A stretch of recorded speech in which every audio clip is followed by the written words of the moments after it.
तो मैं अमजद खान आपका एक बार फिर से बहुत बहुत स्वागत करता हूं आपके अपने YouTube चैनल KSP GS अकादमी पर। और आज मैं आपके लिए टॉपिक लेकर आया हूं बायो से संबंधित कोशिका। और आज हम कोशिका के बारे में जानेंगे। कोशिका बेसिकली किस में मिलती है?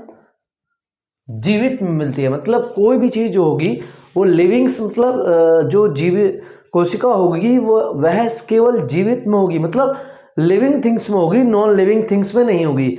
अब जैसे ये मार्कर है मेरे हाथ में, तो ये लिविंग थिंग्स नहीं है क्योंकि इसमें उत्सर्जन नहीं होता है और ना ही इसमें श्वसन होता है। और जिसमें श्वसन और उत्सर्जन की दोनों क्रियाएं होती हैं वह क्या होता है? वह लिविंग होता है। तो कोशिका किस में मिलती है? केवल लिविंग्स में मिलती है, मतलब जीवित में मिलती है। सजीव की कोशिकाएं होती हैं, निर्जीव की कोई कोशिका नहीं होती है। तो पादप कोशिका होती है और एक जंतु कोशिका होती है। पादप जगत होता है और एक जंतु जगत होता है।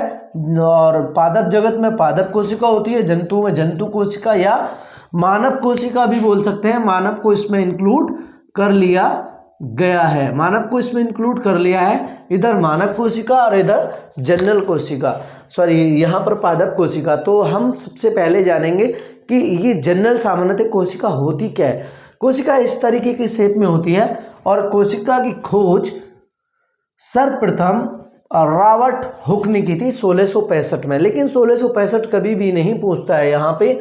वह क्या पूछता है, किसने की? तो 1665 में किसने की थी? रॉबर्ट हुक ने की थी। और सबसे पहले जीवित कोशिका की जो खोज की थी वह ल्यूवेनहॉक ने की थी। ठीक है ना, ल्यूवेनहॉक ने सबसे पहले जीवित कोशिका की खोज की। और कोशिका की रचनाओं का जो वर्णन किया था वह स्लाइडेन ने किया था। किसने? स्लाइडेन ने सबसे पहले इसकी रचनाओं का वर्णन किया गया। दिल्ली पुलिस में ये क्वेश्चन पूछा गया था, कोशिका किसके समान होती है? तो कोशिका बेसिकली ईंट के समान होती है। कैसे वो देख लेते हैं। जिस प्रकार एक एक कोशिका मिलकर मानव शरीर का निर्माण होता है, उसी प्रकार जिस प्रकार एक एक ईंट मिलकर भवन का निर्माण होता है, उसी प्रकार एक एक कोशिका मिलकर किसका? शरीर का निर्माण होता है। सर्वप्रथम पहले कण आए थे, कण के बाद कोशिका बनी। और कोशिका के समूह को क्या बोलते हैं? कोशिका के समूह को ऊतक कहा जाता है। कोशिका के बाद ऊतक बने और ऊतक के बाद अंग तंत्र बना, उसके बाद अंग बने और अंग के बाद अंग तंत्र बना और अंग तंत्र के बाद पूरा एक कंप्लीट बॉडी शरीर तैयार हुआ। ठीक है ना। जिस प्रकार एक एक ईंट मिलकर पूरे भवन का निर्माण होता है, उसी प्रकार एक एक क्या कोशिका मिलकर किसका? पूरे शरीर का निर्माण होता है। बेसिकली जनरली यहाँ से क्वेश्चन पूछ लेता है। एक क्वेश्चन और पूछ लेता है कि कोशिका विज्ञान के अध्ययन को क्या बोला जाता है? तो कोशिका विज्ञान के अध्ययन को साइटोलॉजी कहा जाता है। तो इस तरीके से कोशिका से यहाँ से भी क्वेश्चन पूछ सकता है। पूछेगा मानव शरीर की सबसे छोटी कोशिका कौन सी है? जो मस्तिष्क में होती है। तो मानव शरीर की सबसे छोटी जो कोशिका है वह ग्रेन्यूल कोशिका है। कौन सी? ग्रेन्यूल कोशिका है। अगर वह पूछेगा मानव शरीर की सबसे बड़ी कोशिका कौन सी है, तो मानव शरीर की सबसे बड़ी जो कोशिका है वह तंत्रिका कोशिका है। इस टाइप में होती है, इस टाइप में। इसका शेप हम ऐसे बना सकते हैं, बाई के आकार का इसका शेप होता है इस तरीके का। ये मानव शरीर की सबसे बड़ी कोशिका होती है, जिसको तंत्रिका या न्यूरॉन सेल, इसको न्यूरॉन सेल भी कहा जाता है। और ये मिनिमम 1 मीटर की होती है, 1 मीटर की होती है। कोशिका का जो व्यास होता है जनरली, इसका हम व्यास के बारे में बात जानेंगे। कोशिका का व्यास जो होता है वो 5 म्यू से 20 म्यू तक हम बोल सकते हैं। ठीक है ना। कोशिका का व्यास जो होता है। मानव शरीर की सबसे छोटी कोशिका जो मस्तिष्क में पाई जाती है, ग्रेन्यूल कोशिका उसको कहा जाता है। और सबसे बड़ी कोशिका जो होती है उसको तंत्रिका कोशिका, न्यूरॉन सेल बोलते हैं। और जो 1 मीटर की मानव शरीर में पाई जाती है। अगर पक्षियों के बारे में पूछेगा कि वर्ड में पक्षियों में सबसे बड़ी कोशिका किसकी होती है, तो शुतुरमुर्ग की होती है, जिसको हम ऑस्ट्रिच भी बोलते हैं। और सबसे छोटी कोशिका किसकी होती है, पक्षियों में सबसे छोटी कोशिका जो होती है वह गुंजन पक्षी की होती है, जिसको मरमर पक्षी या हम उसको हमिंग बर्ड भी इंग्लिश में बोल सकते हैं। उसके 3 नाम यहाँ पर दे रखे हैं, जिसको हमिंग बर्ड, या मैं यहाँ लिख देता हूँ, उसको हमिंग बर्ड भी बोलते हैं, हमिंग वर्ड भी उसको बोला जाता है। तो सबसे छोटी कोशिका इसकी मिलती है, ठीक है ना। अब आगे बात करेंगे, आपसे पूछेगा मृत कोशिकाएं कहाँ पाई जाती हैं। देखिए मान लीजिए ये हमारे अंदर वाले गाल का पोर्शन है, इस तरीके से गाल का पोर्शन होता है, तो यहाँ पर अंदर जो होता है वो क्या होता है, केंद्रक सक्रिय होता है। लेकिन अगर ये बाहर वाले गाल का पोर्शन है तो यहाँ पर केंद्रक नहीं होता है, यहाँ पे केंद्रक नहीं होता है, यहाँ पे केंद्रक होता है और यहाँ पे केंद्रक प्रेजेंट नहीं होता है, यहाँ पे बाहर वाली चीज़ पे। तो जिस प्रकार हमें कुत्ता चाट लेता है तो हम इंजेक्शन नहीं लगवाते हैं, लेकिन कुत्ता जब हमें काट लेता है तो इंजेक्शन लगवाते हैं, या कुत्ते का झूठा हम खाना खा लेते हैं, तो वह क्या केंद्रक के द्वारा पूरे शरीर में फैल जाता है।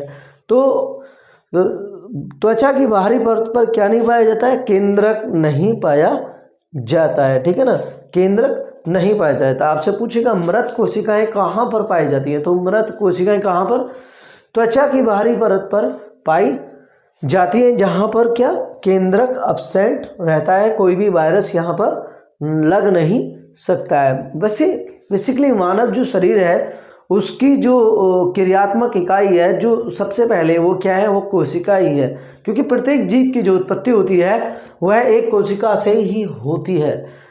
मतलब हम कह सकते हैं एक कोश के जीव अमीबा, पैरामीशियम वगैरह इस तरीके की होती हैं। लेकिन अगर हम कहें कि मानव शरीर में कितनी कोशिकाएं, तो ये गिनना लाखों असंख्य की संख्या में इसकी कोशिकाएं, क्योंकि कण बने, कण से कोशिका बनी, और लाखों असंख्य कोशिकाएं मिलकर ऊतक के बाद अंग, और अंग के बाद शरीर पूरा एकदम तैयार हुआ, ठीक है ना।